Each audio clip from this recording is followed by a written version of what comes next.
Ronnie out here wildin'. Somebody gonna have to pay for all the shit he breaking, Nick.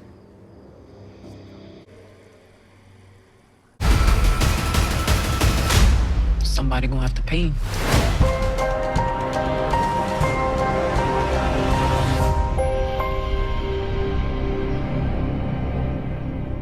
What's up, YouTube? It's your boy Mark Dark, and I'm back with another video. If you're new, if you love power, go ahead, hit that subscribe button, like the video, and leave your theories, comments, everything down below. Now today, we're going to be talking about Power Book 3, Raising Kanan, Season 3, Episode 5. This is the recap. Now I'm going to try my best to go over all the key points in this episode. If I miss anything, you guys let me know down below. And what did y'all think about Episode 5, the mid-season finale? It was crazy, y'all, and it seems like those leaks, apparently it was true. Your boy Ronnie, he ended up beating Unique down, and of course the fans, they're still debating, and it's crazy. I even said that it definitely looked like Unique was up out of here, but it seems like a lot of the Power fans, they don't want to believe it. They don't want to let him go. They're saying that he's going to survive somehow, some way, and that he may come back at the end of the season. So down below, y'all can debate. Y'all let me know. Is Unique really up out of here, or did he survive? Now, I told you guys in that episode 6 trailer, Detective Howard, he's pretty much telling us that Unique is gone. So what about that? What about that confirmation? Is that enough, or is it something else? But y'all know it's the Power universe. Y'all know how the fans is. If they don't see certain things, they're going to debate to the death, regardless of what they see in the show. I mean, it is what it is. It's always been this way, and I guess it makes for conversation, but we're going to find out soon enough. I can't wait to see what's going to happen in episode 6. I do believe it is going to be a break in the show. It's not looking like it's going to return until January 12th. You guys let me know what it's saying on y'all TV Guide or whatever streaming services that you're using, but if anything does change, I will let you guys know. But in episode 5, the mid-season finale, Ronnie, he took over, and it seems like his journey is going to continue, and most likely he's going to get worse, and we already know him and Kanan, they will be linking up down the line. But in this episode, they had your boy DNA in this episode rapping. Y'all know who he is. Of course, he be doing those recaps each and every week for Raising Kanan in the other spinoffs. This dude be killing it, and I know he was happy as hell to be able to be in this episode. One of the best battle rappers that I've seen in a while, but follow him on Instagram. Check out those recaps if you have not seen them yet. But let's hop right into this recap. I'm going to try my best to focus on all the key points in this episode. Like I told you guys, if I miss anything, let me know down below. So what did we see in episode 5 titled Brothers and Keepers? Now the episode starts out with Ronnie on his GTA vibes, jacking a guy for his car, and he's thinking that he's at the top of the world. He even goes and visits his brother, letting him know that he's tired of sitting around not getting paid and things are going to change. And basically he is tired of messing around with Unique. Unique is pissed off, like, dude, like, what the hell you coming over my spot this late for? Like, really? Like, are you crazy? Well, yes, he is crazy, man. Your boy Ronnie, he started the episode out on Demon Time, and he ended the episode on Demon Time. Lets us know that he's here, and he is the top dog. At least that's what he is saying, right? Now, Kanan is on the phone with Famous, trying to make sure that he does not slip up. You can tell that Kanan is very pissed off. Now, Rock walks in because she's hearing the conversation and she wants to know what he's talking about. But y'all know Kanan has to play it off. She tells him, like, look, you're not going nowhere. You're going to be here or whatever. And it's like a back and forth thing. But Kanan doesn't really talk to her like that. And y'all know Kanan, he is still pissed off at Rock. The sad thing is he doesn't even know that she's the one that planted the gun in his book bag. As I told you guys, when that comes out, he is going to go the hell off, especially on his so-called boy Famous. Now this storyline right here, I talked about it about a week ago about Gerald and Marvin. I told you it's going to be some issues between these guys because we know Gerald, he is an editor for the newspaper. Now Marvin wants him to talk about Jukebox because he talks about music and entertainment. But Marvin already is not liking how Gerald is talking about the South Side, and you can tell it's going to be something between the two. Now Gerald does tell Marvin about what happened to Dean, and once Marvin hears that news, he's like, look, I got to get the hell up out of here.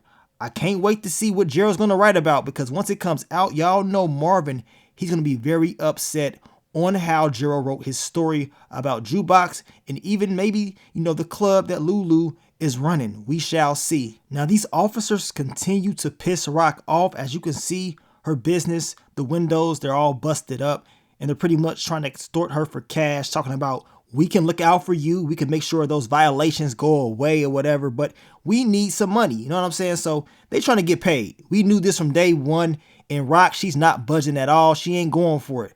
I'm gonna tell you right now, Rock will figure out a way to deal with these guys. I just can't see her allowing these guys to continue to do what they've been doing. You guys let me know what y'all think is going to happen within this whole storyline. Now, Famous gets hemmed up by the boys very quickly and very easily, and now it's time to go down to the station and talk. And you already know they ain't just going to be talking about what he had on him. They're going to talk about what happened to Freddie last season. Now, Marvin tells Rock about what happened to Dean, and he also tells her that Dean was giving him, a little bit of work, that he was moving up in Manhattan. And she was surprised, like, man, Dean is up out of here. And she also tells him about what the cops were doing to her business. And Marvin tells her that Lulu was having a hip hop night at his little spot, and he wants all the family to come, right? But Rock is like, screw that. Screw Lulu. She ain't messing around with him at all. And we know it's going to continue to be tension in the air between the two. But eventually, Rock and Lulu, they're going to have to sit down and have a conversation. They did not end well at the end of season 2. And it seems like they still have some things that they have to talk about. Now, we get to Ronnie and Unique. And Unique has decided to take him to the Chinese restaurant to tell him how he's getting, money, what he's doing as far as the business. And Ronnie's pissed off. He's like, man, ain't nobody getting no money here. He doesn't even like it there. And he feels like Unique is playing him, telling him, you let Rock take everything, and now look at you. You don't have anything at all. And he's tired of sitting back waiting for Unique to step up and get this bread. The sad thing is, Unique was actually trying to help his brother out, letting him know he can run the spot and eventually things will go well down the line. But Ronnie is not trying to wait, telling him that you're caught up in Rock's legs or whatever. She turned you out. I mean, straight disrespecting him, and he does not give a damn. Y'all know Unique had to, stand up for himself and let him know he ain't going down for that. And let's just be honest. I mean, that's his brother, but you're not about to talk to me any type of way. But this is once again a build-up between the two brothers. They're preparing us for the final showdown between them by the end of the episode. Now we get to Jukebox Aisha and Crystal, and they're in there practicing their routine, trying to get right. Of course, Aisha, she's not, perfect. She's slipping up. She's trying to learn, but it seems like they ain't going for it or whatever. Crystal running her mouth. Nakia talking about you can still be replaced. I mean, it got Aisha all in her feelings. But luckily, Jukebox was there for support, telling her she would help her get better. And she asked her if she could come to that whole hip-hop night that Lulu was throwing. So we're seeing that connection, that chemistry between the two. She does mention Nicole and how things did not work out, but she does not tell Aisha all the details about what really happened to Nicole. But we're seeing that connection, we're seeing that chemistry, and maybe Jukebox is finally moving on from Nicole. You guys let me know down below. Now, Howard finds out that this new task force is not believing that everything is on Crown Camacho. They cannot put him at the Baisleys, can't put him at the 40s. The whole hit at the studio, his name wasn't on it because he sold his piece. So you already know they're going to look into this a little bit more, which means Detective Howard has to try to maneuver to try to, push the evidence away from the boys. And y'all know it ended up backfiring in this episode because they end up bringing Rock in to see what they can get. And we also know the boys brought in Famous to see what they can get as far as what happened to Freddie, telling him they have an incident report, pinning him at the location. Y'all know Famous, he denied it, talking about he was not there, he don't know what they talking about, and he did not really know Freddie like that. But deep down inside, he was shaking in his boots, hoping and praying that they would just let this go. All I'm saying is this, don't even talk to him. The only person that was smart in this episode as far as with law enforcement was your girl Rock, because she said, you know what? I'm going to bring in my lawyer because I'm not going. Now, the county has sent a social worker to check up on Kanan and Rock, but we know Kanan ain't there. And this is the last thing that Rock wanted. Hell, she probably didn't even think this is going to backfire on her. Luckily, Laura told her she's going to let this one slide or whatever, but the next time, Kanan better be there, because if he's not, it is a high chance that Kanan may be removed from the house. And that's the last thing that Rock wants, right? So what do you guys think is going to happen? I mean, Kanan, he ain't trying to mess with his moms at all, but I highly doubt he wants to get sent off to somewhere else. But then again, I mean, Kanan, when he finds out what his mom's has been doing, he may say, screw it, send me somewhere else. Now, we get to Ronnie and Kanan. He approaches Kanan trying to see what he's all about, talking about who you working for. There's no way you pushing all this work. I know you working for Unique. Now, Kanan tells him, look, I ain't working for no damn Unique. I'm working for myself. That's it. And Ronnie's believing that he's pushing some heroin, but Kanan is telling him, dude, I'm not pushing that. We know Kanan is getting his work from that Sinrad character, and he ain't pushing nothing but some weed. But the look on Kanan's face was priceless. Like, man, this dude is straight up crazy. And Ronnie, he had a look of confusion on his face. I mean, he couldn't believe that Kanan is out here pushing and it wasn't what he was thinking it was, right? Now, don't be surprised if Kanan and The Rock is the ones that's going to have to take out Ronnie because he's moving like a madman. Now, Ronnie approaches Juliana once again, trying to get some work. She tells him she is good. She doesn't really want to do anything with him because he is Unique's brother. And we know what happened to her husband. She said he was an issue, but he's not here anymore. She's pretty much putting it out there that Unique needs to go and that Ronnie could work with her if he is up out of here, right? So your boy Ronnie told her, my brother ain't going nowhere. And he was dead serious. I mean, he wasn't playing around. And we know by the end of the episode, things have changed now. And I'm pretty sure he's going to go to Juliana and let her know that Unique would no longer be a problem. And most likely, we're going to see them doing business together. But I also will not be surprised if this whole, thing between those two will backfire. You guys let me know down below. Now, Lulu decides to go back home. He's in the garage looking for some old music or whatever. He's going to play it at the hip hop night. His mom walks in, and of course, she's downplaying him, telling him it's not worth it or whatever. You're, searching for this whole pipe dream is going to fail, just like your pops. Pretty much blaming music for his death and all this stuff. We know Lulu tells her that's not the reason that he's gone. And she's complaining about Rock, Marvin, not taking care of her. I mean, just running her mouth. Now, Lulu does decide to leave his mom some cash, and we know she took that money. But their family history is very interesting, and I hope they continue to give us more of a backstory of what really happened between all of them. Now we get to Famous and Kanan. The boys have released him. Kanan is like, where's the money? And Famous tells him, look, the money is gone. Know what I'm saying? The boys questioned me about Freddie, and he tells him they didn't really get anything. And he also tells Kanan that he was the one that dropped Freddie off. And Kanan tells him, you don't tell nobody that at all. You take that to the grave. He doesn't really want to hear about that anymore. But Kanan was pissed off, and he felt like all the stuff that, Famous is doing is messing up his business, and he ain't going for that. So he ends up leaving. Now, Lulu decides to visit DJ Mo Craze. We know him from last season. He had to, put those hands on him after he was very disrespectful to him and Zisa. So he wants him to promote the whole hip hop night. And this dude does not hesitate at all. He's like, look, say less. I got you. So we know it's going to be a lot of people coming. And of course, there was a lot of talent up in the building. Now, we get to Dean's funeral. His grandma, and of course, she's there. Rock and your boy Unique, they go and they show their support to Dean. And we know Rock and Unique also had a conversation about what's really going on. And Rock says, look, whoever did this was very bold. And that's where Unique tells her that, Ronnie is wilding. Like the dude is tripping out. So he pretty much puts out the word that he was the one that did this.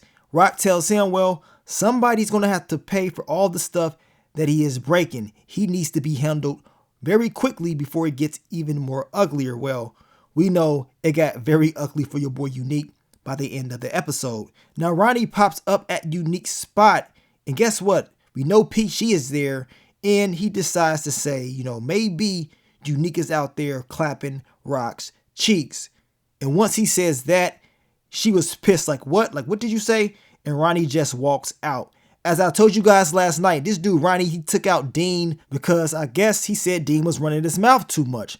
But ain't that's what he doing right now? I mean, you telling all of your brother's business, just straight up snitching on him. And now Unique is going to have to deal with this later on in the episode. But y'all know she pissed off because it's Rock. If it was anybody else, she probably wouldn't be as upset. But it's Rock, and that's why it's a major issue. Speaking of Rock, we know she tells Kanan that he has to make sure that he is there the next time that social worker gets there, because if not, it's a high chance that he gonna be up out of here and he can be sent to a boy's home, right? And she tells him the last thing that you want to be doing is ignoring me. So she's pissed off. She is tired of dealing with Kanan. But I told you, Kanan, he's pissed off at her as well. And he's going to be even more upset once he finds out that she was the one that put the strap in his bag. If he finds out that, he may say, you know what? Send me to the boys' home. I ain't trying to be here no more. I'm up through. Now, we get to P and your boy Unique. She confronts him about Rock. And he's like, man, you know what I'm saying? He couldn't believe that she even brought that up. He couldn't even believe that Ronnie would even do this in the first place. He's so upset that he said, you know what? I got to get the hell up out of here.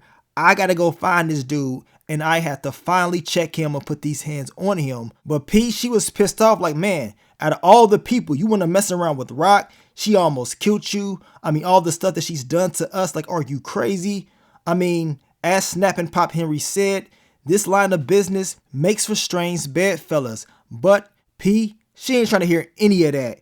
Now, we get to your girl Jukebox and Aisha, and things are going very well. They're outside hugging or whatever. As I told you, she wants her to come to the whole hip hop night thing. Your boy Marvin, he's in the car. He's cheesing. He's like, man, my daughter got good taste. I mean, this whole scene was very funny, but I am glad that Marvin and Jukebox are way more closer than they was in the prior seasons. Now, the boys, they are questioning Demo, trying to see what they can get about the whole Crown Camacho thing, and of course, Rock. Now, once he says Rock instead of saying, her real name, we already know they was like, okay, it's time to put the pressure on her a little bit more. So now they want to bring her in. So this whole game plan from Detective Howard, getting Demo to come in and, give them, some intel backfired. This is what the description was talking about. And now it's going to be a lot more pressure on Rock and everybody else that's connected to her.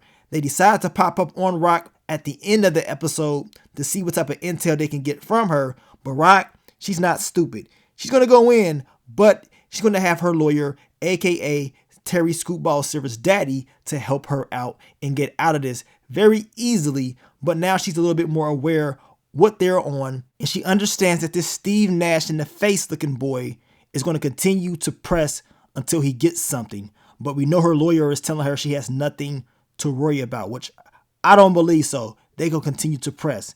Now, we get to hip hop night. Things are going very well for your boy Lulu. He's not even trying to drink like that. He is trying to be on his A game. Now we see Famous, he is there, but once he sees Kanan, he's like, look, I got to get the hell up out of here. He don't want no issues. Now Kanan, he finally sees Aisha and he's liking her. He's like, man, I got to get her. And he has a conversation with Jukebox, making sure that everything is good. And she's like, look, you good. You know what I'm saying? Just make sure you treat her right. But deep down inside, Jukebox did not want to do that. We know she likes Aisha, and eventually it's going to be more to this story. But look at her face. She's like, man, that's my girl. But she's playing it cool. I believe she's still going through some things as far as the whole Nicole thing. But it's kind of hard for her to fully open up with someone new. Now, your boy DNA, he is in the episode, as I told you guys earlier. He's out there spitting. And after he, performs, we see your boy Famous. He comes up and he actually does well. Finally, Famous is doing something well. And we ain't talking about Big Sean. This man is actually impressing Lulu. So good for him. I told you guys, most likely he's going to make another hit. They have his new song on Lionsgate Music right now on YouTube. So check it out. Now, we get to the end of the episode, the showdown. The part of the episode that everybody's been waiting for. Ronnie versus Unique. Unique, he's pissed off. He's looking for Ronnie because Ronnie is running his damn mouth entirely too much. And Unique does not like it. Now, Ronnie tells him he is the big dog. And he pretty much left everything for him. And he's talking about how Unique pretty much messed everything up. I mean, they go back and forth. Ronnie is calling him soft. Unique is calling him out of his name. Next thing we know, they fighting. Your boy Ronnie takes off his glasses, and now it is time to put in some work. The crazy thing is, Ronnie actually took the first L of this fight. Unique actually had this boy up out of here, but he made one of the biggest mistakes when you fighting anybody. That is walking away, turning your back, especially on somebody like crazy ass Ronnie. You don't do it. It don't matter if that's your brother or not. you do not turn your back. I mean, he's on the ground, but he gets up and he grabs that bar or whatever, like your boy Craig grabbed that brick on Friday when he beat down Debo. But Ronnie, he hits Unique in the head with this about 7 times. I counted. I kept replaying it, thinking like, man, did he really beat him like that? But he's hitting him so many times so fast. I'm like, yeah, he beat that boy down. And after he hit him about 7 times, he picked him up a little bit and hit him once again with his fist. So he definitely tried to eliminate his brother. Took him, put him in a trunk, drove to the woods, and dropped him off like a bag of garbage. I mean, look at him. Your boy Unique is definitely looking up out of here. And if he was supposed to go out like this, well, I guess he went out with a bang. And it is what it is. Now, of course, a lot of the fans are already talking, making theories, talking about he gonna come back, he ain't dead yet. But as I told you guys, Detective Howard, he's already stated in episode 6 trailer that Unique is gone and that maybe Rock is the next person that Ronnie is coming for. And is she kind of scared? So what y'all think? Was this the end of Unique? If this was real life, yes, that boy is up out of here. I mean, I can understand the argument that people are making. We're talking about power. Hell, we're talking about TV. Anything can happen. I've seen people talking about what happened to Kanan and how he escaped the whole fight with Ghost. So everybody's starting to compare and say, hey, it's a chance that Unique is still out there. Well, I guess we're going to find out in episode 6 if they, find his body and show us that he is 100% up out of here. I mean, for Howard to say what he said about Unique, that means most likely they did find his body and they most likely confirmed that he is gone. But it's power. You already know how the people talk. But as I told you guys before, if this was the end for Unique, I think, they did a good job as far as giving us more of his story. Usually when they do this, we see more of a character story that we don't usually see because it's time for them to go. I mean, if he was to survive, what's going to be next for his character? And I feel like it's more of a build up for Ronnie and what's to come for him. And it's going to make it even more sweeter once he is taken out, which is probably going to be by the hands of Rock or maybe even Kanan. But we're going to find out soon enough. Now, I want y'all to leave y'all theories, predictions, leave it all down below. As I told you, it's looking like it's going to be a break. I'm seeing January 12th. You guys let me know what y'all seeing. But if it is, we're going to continue to talk about Power Man. The time will go quick. Don't worry, more content is on the way. But I want to thank you guys once again for all the love, all the support, and I will catch y'all on the next one. Well, let me get up on out of here, man. It's your boy Mark Dark. I'm out. Peace.